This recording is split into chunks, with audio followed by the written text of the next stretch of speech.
प्रदोष के समय पर अगर मान लो कोई भिखारी से भिखारी व्यक्ति भी है जो ठेला चला रहा है, उसके पास में खाने के लिए कुछ नहीं है, फटे कपड़े पहन रहा है, उसकी जिंदगी में कुछ भी नहीं बचा और कर्जे में लदालूम हो गया, एक चावल का दाना अगर वो प्रदोष के दिन, प्रदोष काल में शाम के समय पर शंकर के शिवलिंग पर चढ़ा देता है तो 3 या 4 प्रदोष में उसका कर्जा चूकना प्रारंभ हो जाता है। वो प्रदोष का विधान है। इतना ये प्रदोष का वर्णन करा किसने? इतना प्रदोष की महत्वता बताई किसने? कौन करे इतना वर्णन?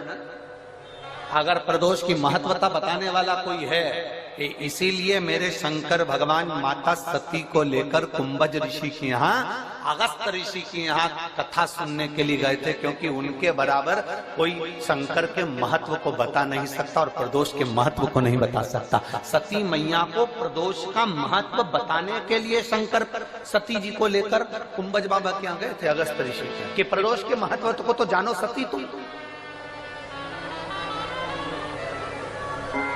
तुम प्रदोष के महत्व को तो सती जानो, तुम प्रदोष के महत्व को तो सती पहचानो कि प्रदोष का महत्व क्या होता है, प्रदोष काल का महत्व क्या होता है, प्रदोष के समय का महत्व क्या होता है।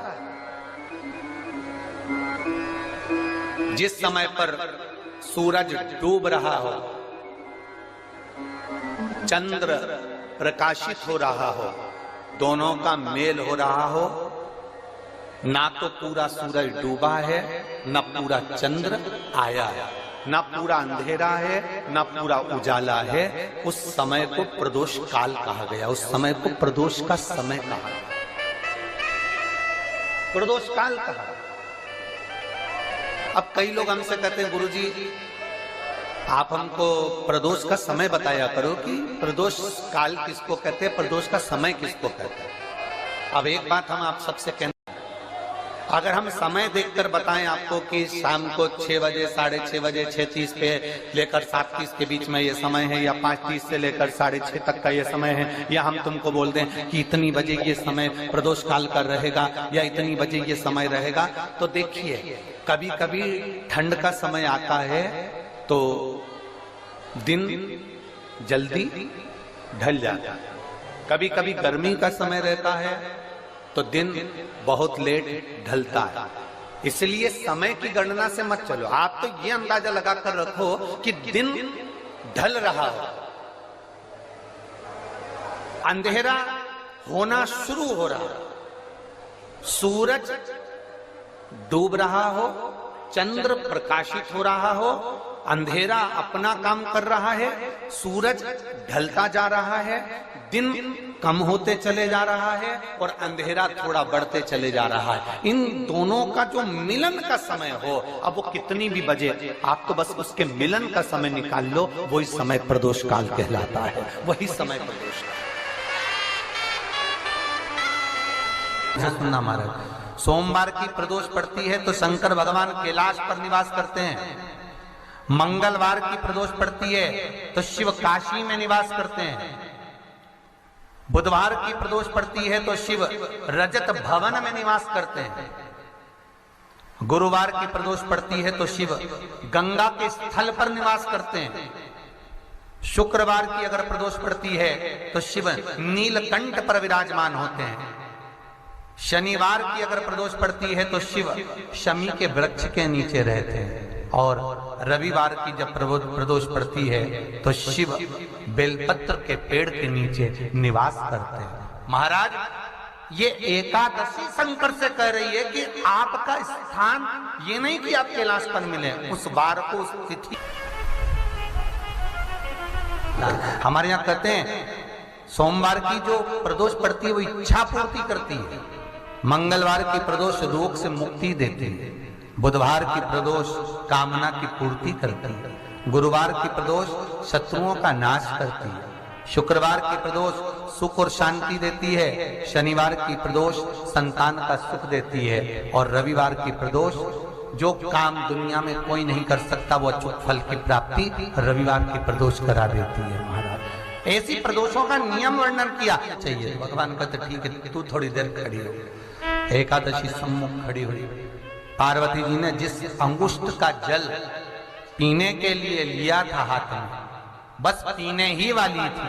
शंकर भगवान ने वही हाथ में जल लेकर एकादशी के हाथ में उसको देकर कहा, ले, ये मेरे द्वारा निर्मित एक व्रत है जिसे त्रयोदशी के दिन तूने मांगा है, मैं तुझे देता हूं।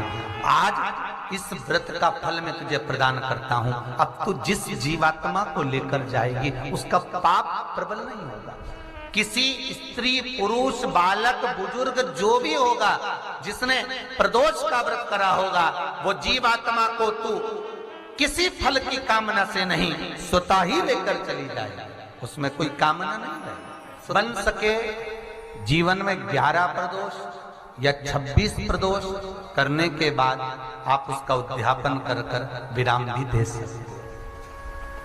पर जीवन में एक बार प्रदोष का व्रत मौका मिले, जिस कामना से जिस दिन का भाव आपके मन में आए कि मुझे रोग से मुक्ति पाना है तो ये प्रदोष मुझे करना है, मैं रोग मुक्ति के लिए, हम जो भी आपके मन में आ रहा है, संतान प्राप्ति के लिए शनिचरी प्रदोष, आप उसका स्मरण करें। फिर लिखा शिव महापुराण में, बड़ा सुंदर लिखा वेदव्यास जी ने, मान लो आप प्रदोष का, लिखा शिव महापुराण में, बड़ा सुंदर लिखा वेदव्यास जी ने, मान लो आप प्रदोष का व्रत नहीं कर सकते, आप अगर व्रत नहीं कर सकते तो प्रदोष के दिन, प्रदोष काल में शाम का समय सूर्यास्त का कुछ पल, कुछ घड़ी के पहले से लेकर बाद तक का प्रदोष काल के अंतर्गत आप शंकर जी के मंदिर में जाकर 1 लोटा पानी, 5 बेलपत्र भी अगर समर्पित करते हैं तो संपूर्ण प्रदोष का फल आपके भाग्य में प्रबल हो जाए। शत में नमक का सेवन वर्जित होता है। कारण, क्या कारण होता है? उसका एक कारण माना गया, नमक की वर्जितता। जिस समय पर एक नगर में एक ब्राह्मणी रहती थी, बहुत भाव से सुनिएगा, प्रदोष व्रत, नमक को त्यागने का भाव। प्रदोष व्रत की किताब में भी मिल जाएगा आपको, आप पढ़ेंगे तो सुना होगा आपने। एक ब्राह्मणी रहती थी एक नगर में, उसका पति नहीं था,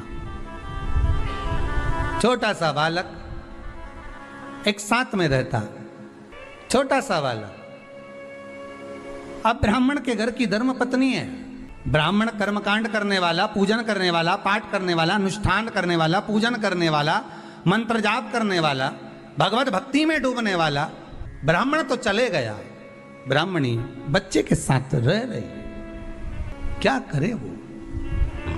अकेली निवास कर रही है, अकेली रह रही है। और ब्राह्मणी बच्चे के साथ भ्रमण करती रहती, घूमती, कहीं कहीं दर दर जाकर कुछ भिक्षा को मांग कर लेकर आ जाती, और भिक्षा लाने के बाद में उस भिक्षा को जब लेकर आती तो अपने बच्चे को भी खिलाती और स्वयं भी उसका पान करती। एक दिन ब्राह्मणी भ्रमण करते करते प्रदोष काल के समय पर शिव मंदिर में प्रवेश करी। प्रदोष काल के समय पर,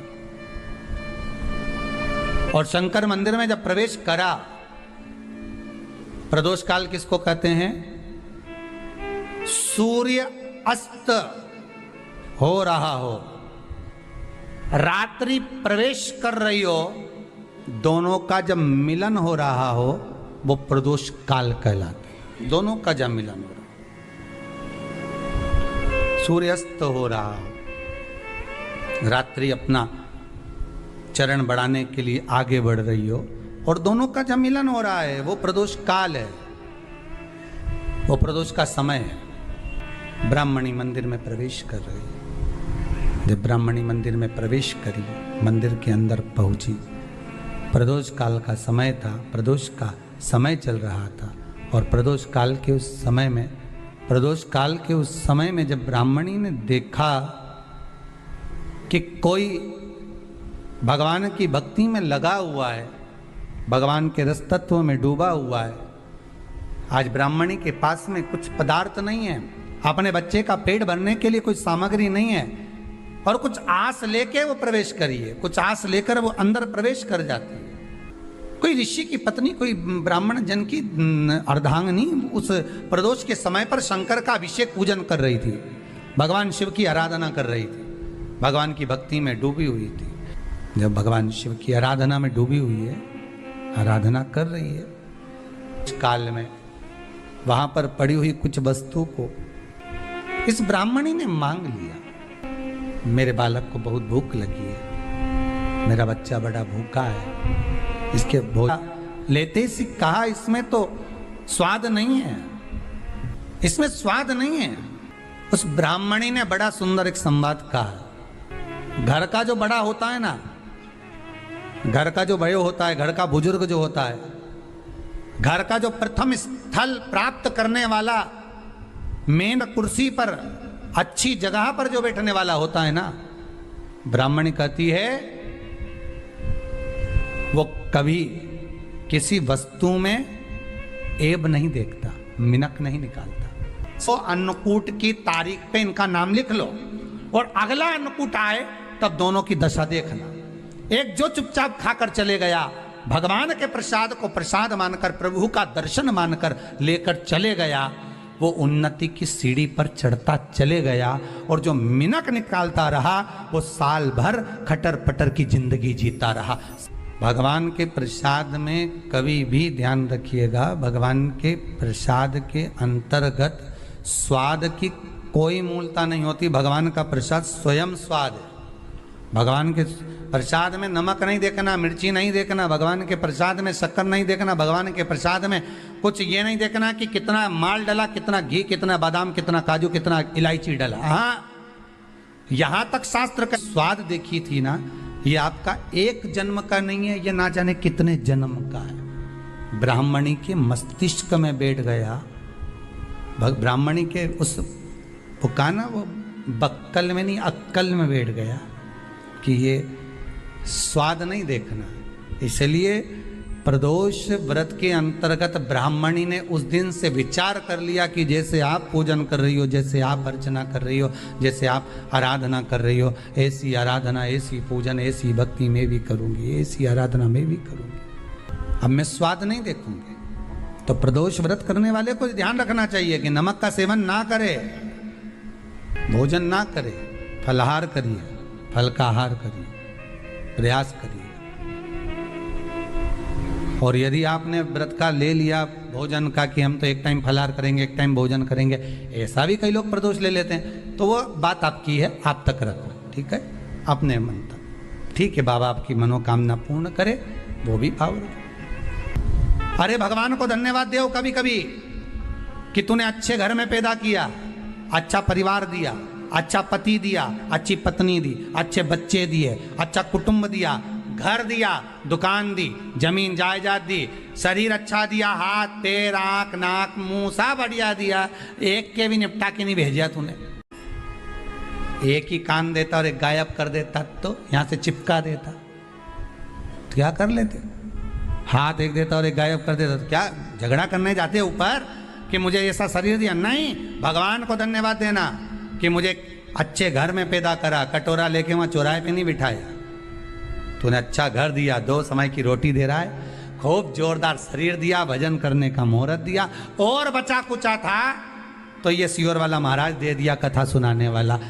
शाम के समय पर प्रदोष काल में बेलपत्री के पेड़ के नीचे, चाहे शंकर के मंदिर के दरवाजे पर या शिव मंदिर में, अगर आप प्रदोष के दिन दिया लगाते हो, सोमवार के दिन दिया लगाते हो, तो ऐसा कोई व्यक्ति नहीं जिसको मेरे देवाधिदेव महादेव, मेरा विश्वनाथ भंडार नहीं भरता हो। खा लेता है जो शंकर के मंदिर को संभाल लेता है, उसके घर को और उसके परिवार को स्वयं महादेव संभाल लेता है। श्री स्वाहाय नमस्तुभ्यं, हर हर महादेव। 11 जनवरी के दिन शनि प्रदोष पड़ रहा है। शनि प्रदोष यानी साल की पहली प्रदोष पड़ रही है। पहली प्रदोष के दिन किए जाने वाले विशेष 5 उपाय पूज्य गुरु जी पंडित प्रदीप मिश्रा जी के द्वारा कथा में बताया गया प्रदोष के दिन का उपाय। तो आशा करती हूँ यह वीडियो पसंद आई होगी। वीडियो पसंद आई होगी तो वीडियो को लाइक करें, और हमारे यूट्यूब चैनल पर नए हैं तो चैनल को